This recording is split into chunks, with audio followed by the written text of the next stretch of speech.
Hello students, how are you? আশা কৰোঁ সবে ভালে আছা। Today we are going to discuss social science of class 10. আজি আমি social scienceৰ political scienceৰ first lesson Indian democracy পঢ়িম। বলা আৰম্ভ কৰোঁ। Political scienceৰ first lessonটো হ'ল Indian democracy. So আহা এতিয়া আমি বহুত সহজ ভাষাত তোমালোকৰ ফাৰ্ষ্ট ইউনিটটো ভালকৈ বুজি লওঁ। PPT-টো যে বনাইছোঁ এইটো টেক্সট বুকৰ পৰাই লোৱা হৈছে তোমালোকৰ। ডেমক্ৰেসি মানে কি বুজানো তোমালোকে? ডেমক্ৰেসি মানে আমি কি বুজোনো? ডেমক্ৰেসি মানে হ'ল গণতন্ত্ৰ। গণ মানে হ'ল জনসাধাৰণ আৰু তন্ত্ৰ মানে হ'ল শাসন, মানে জনসাধাৰণৰ দ্বাৰা কৰা শাসন।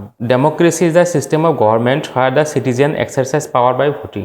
ডেমক্ৰেসিত কি হয়, আমি নিজে ভোট দি আমাৰ ৰিপ্ৰেজেণ্টেটিভক ইলেক্ট কৰোঁ আৰু সিহঁতে গভৰ্নমেণ্ট বনাই আমাৰ দেশটো চলায়।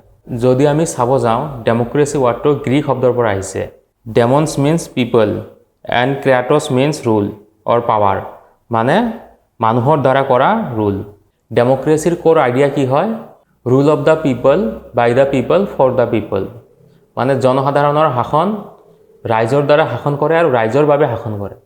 India under British rule. ব্ৰিটিছে কি কৰিছে, আমাক 200 ইয়াৰমান আমাৰ ওপৰত শাসন কৰিলে, আমাক কণ্ট্ৰল কৰি ৰাখিছে। সিহঁতে যেনেকৈ বিচাৰিছে আমাক তেনেকৈ ৰাখিছে। কিন্তু আমাৰ তেতিয়া একো গভৰ্নমেণ্ট নাছিল, আমাৰ একো ফ্ৰীডম নাছিল, আমি আমাৰ নিজৰ ইচ্ছামতে একো কৰিব পৰা নাই। সেইকাৰণে আমি কি ভাবিলোঁ, এতিয়া আমাক সিহঁতৰ পৰা ফ্ৰীডম লাগে। সেইকাৰণে আমাৰ ফ্ৰীডম মুভমেণ্ট বহুত ষ্ট্ৰংকৈ কৰা হৈ গ'ল। মানুহৰ ডিমাণ্ড অফ ফ্ৰীডম বহুত ষ্ট্ৰং হৈ গ'ল। Freedom and the birth of democracy. India became independent on 15 August 1947। চবে জানা ইণ্ডিয়া 1947 15 আগষ্টত ইণ্ডিপেণ্ডেণ্ট পালে, স্বাধীনতা পালে। After independence India aim to become the largest democratic country. ইণ্ডিপেণ্ডেণ্টৰ পিছত ইণ্ডিয়াই লক্ষ্য কৰিছে যে ইহঁতে যাতে পৃথিৱীৰ ভিতৰত সবতকৈ ডাঙৰ এটা গণতান্ত্ৰিক দেশ হিচাপে নিজকে গঠন কৰিব পাৰে। Democracy and constitution are complementary to each other. Democratic country হ'ব গ'লে সেই কাণ্ট্ৰিৰ কাৰণে এটা কনষ্টিটিউশ্যন লাগে। কনষ্টিটিউশ্যন আৰু ডেমক্ৰেসি এটাই আনটোৰ কমপ্লিমেণ্টাৰী। কনষ্টিটিউশ্যন নোহোৱাকৈ ডেমক্ৰেসি হ'ব নোৱাৰে আৰু ডেমক্ৰেসি নোহোৱাকৈ কনষ্টিটিউশ্যন হ'ব নোৱাৰে। ডেমক্ৰেসি নিড কনষ্টিটিউশ্যন, কনষ্টিটিউশ্যন প্ৰটেক্ট ডেমক্ৰেসি। আৰু ডেমক্ৰেসিক কি লাগে? কনষ্টিটিউশ্যন লাগে, আৰু কনষ্টিটিউশ্যনক প্ৰটেক্ট কৰিবৰ কাৰণে ডেমক্ৰেসি লাগে। এটা মুদ্ৰাৰ ইপিঠি সিপিঠি। Importance of constitution. এতিয়া আমাক কনষ্টিটিউশ্যন কিয় দৰকাৰ, কিয় লাগে? Defines how a government function. কনষ্টিটিউশ্যনত আমাৰ কি ডিফাইন কৰা আছে, কি দিয়া আছে যে গভৰ্নমেণ্টটো কেনেকৈ কাৰ্য কৰিব, কেনেকৈ চলিব, কেনেকৈ ফাংচন কৰিব, সেই চবখিনি কথা আমাৰ কনষ্টিটিউশ্যনৰ ভিতৰত দিয়া আছে। প্ৰটেক্টছ দ্য ৰাইট অফ চিটিজেন্স। আমি যে চিটিজেন্স, আমাৰ যে কি ৰাইট আছে, ৰাইটবিলাক যদি কোনোবা ভায়োলেট কৰি দিয়ে, সেই ৰাইটবিলাক প্ৰটেক্ট কেনেকৈ কৰিম সেইবিলাক চব কনষ্টিটিউশ্যনত লিখা আছে। প্ৰভাইডছ ল ফৰ ইকুৱেলিটি। আৰু ল চবৰে কাৰণে ল একেই হ'ব লাগিব। কোনোবা এটা ডাঙৰ মানুহ আছে ইয়াৰ কাৰণে ল বেলেগ হ'ব, আৰু কোনোবা এটা দুখীয়া মানুহ আছে ইয়াৰ কাৰণে ল বেলেগ হ'ব, এনেকুৱা নহয়। ল চবৰে আগত ইকুৱেল হ'ব লাগে। জাষ্টিছ, চবকে যাতে ইকুৱেলি চবে যাতে ইকুৱেলি জাষ্টিছ পায় আৰু ফ্ৰীডম পায়, লিবাৰ্টি পায়। Ensures that the country remains democratic. আৰু কনষ্টিটিউশ্যনে কি ইনচিয়'ৰ কৰে যে দেশটো ডেমক্ৰেটিকভাৱে চলি আছে। Early efforts of constitution. কনষ্টিটিউশ্যনটো বনোৱাৰ কাৰণে কি আমাৰ প্ৰচেষ্টা কৰিছে, কিমান কষ্ট মেহনত কৰিছে, এইখিনি কথা এতিয়া জানো। আমি ইণ্ডিপেণ্ডেণ্ট পোৱাৰ আগতে তেতিয়া আমাৰ দেশৰ ডাঙৰ ডাঙৰ লিডাৰবিলাকে ভাবিছিল যে আমাক এটা কনষ্টিটিউশ্যনৰ দৰকাৰ হ'ব। সেইকাৰণে সিহঁতে কনষ্টিটিউশ্যন বনাবৰ কাৰণে ৰেডি হৈ গৈছিল, প্লেনিং কৰিছিল। In July 1945 the labour party on election in Britain and supported Indian independence. কি হ'ল, জুলাই 1945 ইংলেণ্ডত মানে লেবাৰ পাৰ্টীয়ে সিহঁতৰ তাত জিকিলে, আৰু জিকাৰ পিছত সিহঁতে কি কৈছে যে এতিয়া আমি ভাৰতক ইণ্ডিপেণ্ডেণ্ট দিম। Labour party government decided to grant independence to India. আৰু যেতিয়া লেবাৰ পাৰ্টি পাৱাৰত আহিল ইংলেণ্ডত, তেতিয়া সিহঁতে ডিচাইড কৰিছে যে আমি এতিয়া ভাৰতক স্বাধীন কৰি দিম, ইণ্ডিপেণ্ডেণ্ট দিম। Roll of the cabinet mission. এতিয়া আমাৰ কনষ্টিটিউশ্যনটো বনাওঁতে কেবিনেট মিছনৰ কি ৰোল আছিল, কেনেকুৱা ৰোল আছিল? British government sent cabinet mission to India in March 1946। 1946 March মাহত ব্ৰিটিছ গভৰ্ণমেণ্টে কেবিনেট মিছনক ইণ্ডিয়ালৈ চেণ্ড কৰিছিলে, পঠাইছিলে কনষ্টিটিউশ্যনটো বনাবৰ কাৰণে। কেবিনেট মিছনৰ পাৰ্পছ কি আছিলে? টু ক্ৰিয়েট কনজিনেল ইনভাইৰমেণ্ট সৃষ্টি কৰা। To prepare for framing a new constitution in India. ইণ্ডিয়াক নতুন এটা কনষ্টিটিউশ্যন বনাবৰ কাৰণে, গঠন কৰিবৰ কাৰণে প্ৰিপেয়াৰ কৰা, প্ৰস্তুত কৰা। Formation of the constituent assembly. এতিয়া কনষ্টিটিউশ্যন কনষ্টিটিউশ্যনটো বনোৱাৰ কাৰণে বডি লাগিব, এটা ফ্ৰেমিং বডি বনাব লাগিব। Constituent assembly was formed after cabinet mission's recommendation.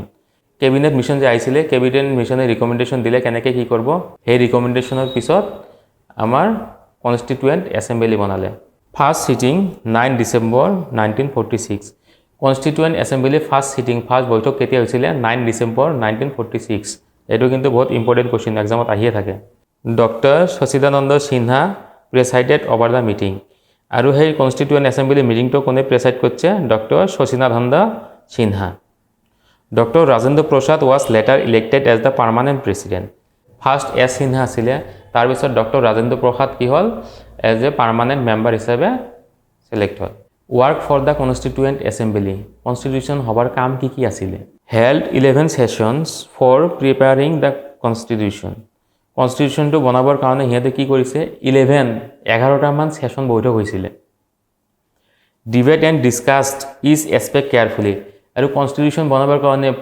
প্ৰত্যেকটো কথাই ভালকৈ ডিছকাশ্যন ডিবেট কৰি লৈছে took inputs from all section and society আৰু সমাজৰ সকলো শ্ৰেণীৰ মানুহৰ পৰা সকলো ছ'চাইটিৰ পৰা ইনপুট লৈছিলে কেনেকৈ কি কৰিব কেনেকৈ বনাব drafting committee and doctor B R Ambedkar তাৰপিছত কি হ'ল 29 আগষ্টত ড্ৰাফটিং কমিটি বনালে আৰু এই কমিটিৰ প্ৰেচিডেণ্ট কোন আছিলে doctor B R Ambedkar committee members were expert from different fields আৰু ড্ৰাফটিং কমিটি যে বনাইছিলে এই কমিটিত বিভিন্ন ফিল্ডত এক্সপাৰ্টিজবিলাককহে লৈছিলে their task draft the constitution of India আৰু এই কমিটিটোৰ কি কাম আছিলে কনষ্টিটিউশ্যনৰ ড্ৰাফ্ট বনোৱা খচৰা বনোৱা compilation and adoption draft completed after 3 years of hard work এই ড্ৰাফ্ট কিমান দিন লাগিছে ড্ৰাফ্টটো বনাবৰ কাৰণে 3 years লাগিছে draft submitted by doctor Rajendra Prasad on 26 November 1949 আৰু 1946ৰ 26 নৱেম্বৰত ডক্টৰ ৰাজেন্দ্ৰ প্ৰসাদে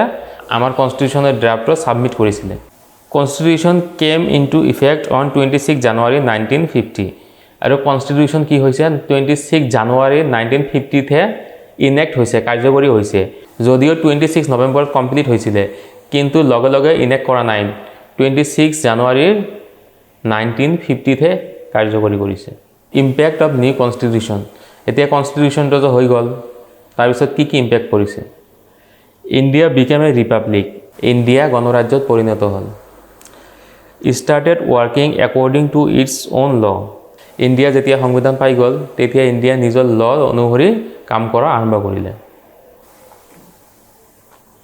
old British rule like government of India act 1935 ইণ্ডেড আগত কি হৈছিলে গভৰ্ণমেণ্ট অফ ইণ্ডিয়া এক্ট হিচাপেহে চলিছিলে কিন্তু ইণ্ডিয়াত যেতিয়া নিজৰ কনষ্টিটিউশ্যন হ'ল তেতিয়া গভৰ্ণমেণ্ট অফ ইণ্ডিয়া এক্ট 1935 ইয়াৰ হিচাপত চলা বন্ধ কৰি দিলে নিজৰ হিচাপত চলা ষ্টাৰ্ট দিলে the constitution is the foundation of Indian democracy constitution হ'ল ইণ্ডিয়ান ডেমক্ৰেচিৰ এটা মেইন ফাউণ্ডেশ্যন মেইন ভেটি ইণ্ডিয়াৰ ভেটি হ'ল ডেমক্ৰেটিক কাণ্ট্ৰিৰ ভেটি হ'ল constitution it ensures freedom equality and justice for all কনষ্টিটিউশ্যনে আমাক ফ্ৰীডম ইকুৱেলিটি জাষ্টিছ এইবিলাক নিশ্চিত কৰে 26 January celebrated as a republic day every year আৰু 26 জানুৱাৰী আমি কি কৰোঁ ৰিপাব্লিক ডে হিচাপে চেলিব্ৰেট কৰোঁ কাৰণ 26 জানুৱাৰীত আমাৰ কনষ্টিটিউশ্যনটো ইনেক্ট হৈছিলে সেইকাৰণে আমি 26 জানুৱাৰীক এজ এ ৰিপাব্লিক ডে হিচাপে চেলিব্ৰেট কৰোঁ ক্লাছটো যদি ভাল লাগিছে তেনেতে লাইক কৰিব শ্বেয়াৰ কৰিব কমেণ্ট কৰিব নেক্সট ক্লাছত আমি বাকীখিনি কণ্টিনিউ কৰিম